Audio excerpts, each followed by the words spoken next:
Hello and welcome to chapter 3. We are going to talk about matter, what it is, and how can we define it, how can we classify it, and we're going to talk about the concept of energy. Everything in our physical world is matter. Matter occupies space, has mass, and it is perceived by our senses. The air you breathe, the water you drink are all matter. The quantity of matter is measured by mass. Mass of a substance or matter is a constant property. It doesn't change with location. Sometimes mass is confused with weight. Weight depends on gravity.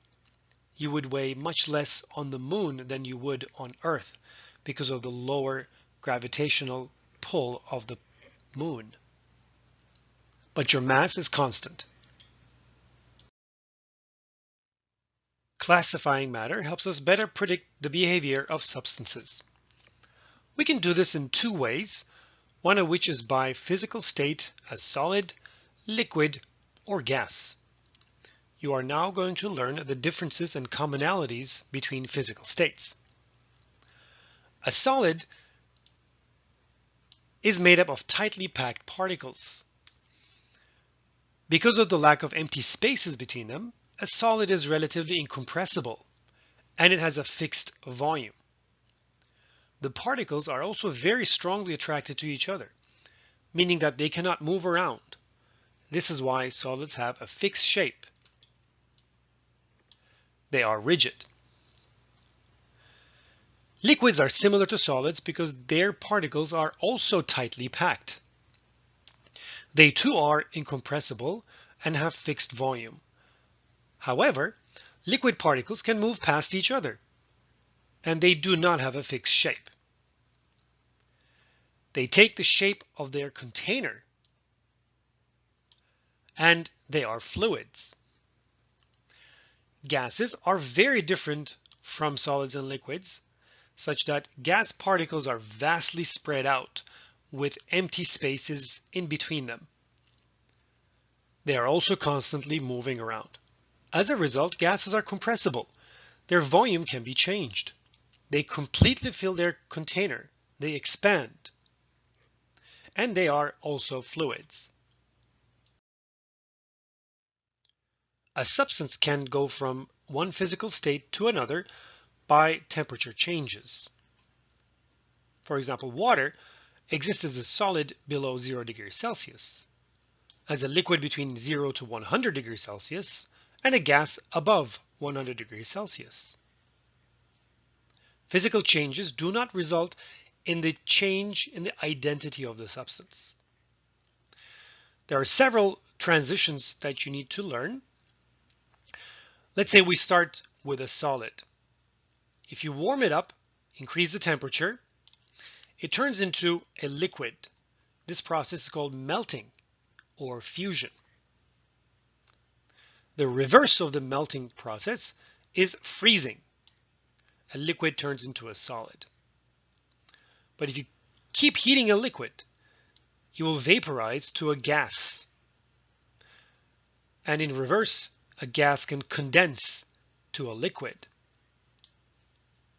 Some substances can go directly from the solid state to the gas state.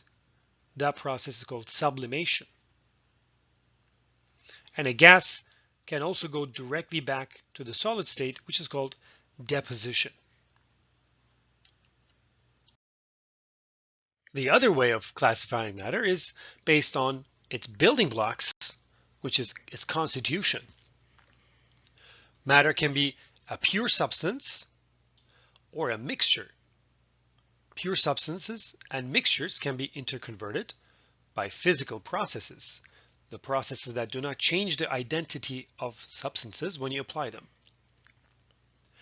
Pure substances can be of two things, elements or compounds. Elements are made up of only one kind of atom, but compounds are made from two or more different kinds of elements chemically combined in fixed ratios. And to convert an element into a compound or a compound to its elements, you need to go through chemical reactions. Mixtures are also divided into two categories. Homogeneous mixtures are the ones that appear to be one substance, but they are made up of two or more pure substances. For example, salt water, sodium chloride solution, contains water and sodium chloride, but it appears to be one substance. There is one phase. Air is also a homogeneous mixture. On the other hand, we have heterogeneous mixtures. These are mixtures with distinct phases, often visibly distinguishable phases. For example, sand and water mixture is a heterogeneous mixture because you can pick the sand and water by naked eye. Milk is a rather interesting example. It has tiny solids that are invisible to naked eye, but they are solids suspended in a liquid. Therefore, milk is also a heterogeneous mixture. Let's see the differences between elements and compounds by examples. Elements contain only one kind of atom. For example, sodium is an element. Chlorine is an element. Different colors represent different kinds of atoms, and you can see that sodium is made up of only sodium atoms arranged in what we call a crystalline structure. Chlorine, on the other hand, is a nonmetal and it's a molecular element, meaning that it exists as molecules. You can see that each chlorine unit is made up of two chlorine atoms. Each unit is called a molecule, and because there are two atoms, it's a diatomic molecule. Compounds, on the other hand, contain two or more kinds of elements. For example, water contains oxygen and hydrogen elements. Sodium chloride contains sodium and chlorine elements. Or it could be a mixture, which is either a homogeneous mixture or a heterogeneous mixture. Now let's see some of the physical methods by which mixtures can be separated. In a mixture, each phase has its own physical or chemical properties, and the separation of the components of a mixture is based on the difference in physical properties.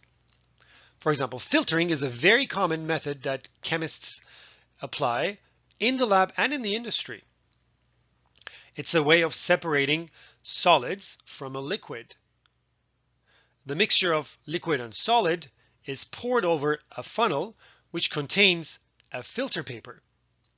The filter paper traps the solid and the liquid passes through, and now the liquid and the solids are separated from each other. Here's another example. If you have a mixture that contains one magnetic component, you can separate that by using a magnet. This is how we separate magnetic metals from household trash and waste. So how would you classify these molecular pictures as elements, compounds, or mixtures? If you look at the picture A, we have these blue atoms. Each is separated from each other, so we consider each atom to be a unit, and it has only one kind of atom by having only one color ball. So therefore, the sample in A is an element. It's a pure substance and it's an element. The picture in B shows individual molecules that are exactly the same as each other. Each building block is the same as the other. So this is a pure substance. But because in each molecule there are two different kinds of atoms, it is a compound. It's made up of black atoms and red atoms. If you look at the picture in C, there are monoatomic yellow atoms and diatomic green molecules. There are two different kinds of building blocks. So this is a mixture. Now, is it homogeneous or heterogeneous? That means, are the different substances mixed with each other? And the answer is yes. Look, there's a green molecule in between two yellow atoms. If they had not have mixed, then they would be in different layers, separate layers. But now they're mixed. So this is a mixture, and it's a homogeneous mixture. Now it's your turn. Pause the video and decide whether the examples given in these four pictures make up elements, compounds, or mixtures, homogeneous or heterogeneous.